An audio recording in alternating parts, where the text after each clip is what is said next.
"So, what brings you to San Francisco?"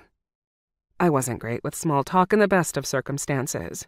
This guy exuded so much power and strength, I was shaking on my bar stool. "Stheno and I have known each other for a great many years. We enjoy dropping in on one another and catching up. When she told me about you, I was intrigued and decided to visit."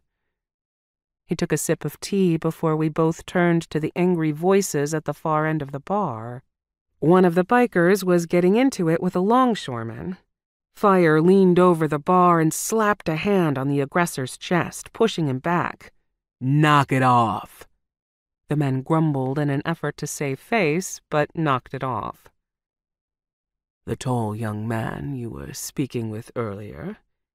He paused. "Fire? George Fire?" I sat up straight, wanting to make a good impression. Thoth nodded. "Fire, yes. He's quite effective. Some of the men here tonight are exhibiting hyper-masculine behaviors. The markings on their skin, the leather clothing, the roaring vehicles.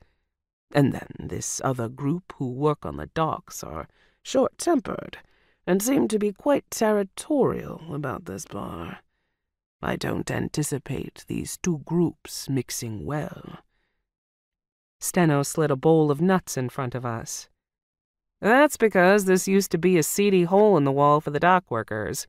When we bought the place, we bought the whole building, including the 2 empty storefronts next door. We gutted the whole thing and built it back as the beautiful Roadhouse you see today." The sound system was loud for supernatural hearing, but the humans seemed to be digging it. When the song changed, a woman squealed and a biker dude picked her up and placed her on a tabletop to dance. Stheno rolled her eyes. "No." Fire walked around the bar again, stood in front of the woman, and held out his hand to help her down. She pretended not to see him for as long as she could before laughing and stepping down. Fire wiped off the tabletop and returned to the bar.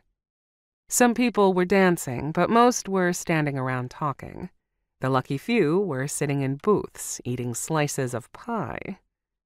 I was studying the display case, trying to decide what to order and if 3 pieces were too many, when Stheno and Fire raised their heads and stared in the direction of the front door. A man staggered in. I would have assumed he was drunk, but I smelled it now too. Blood.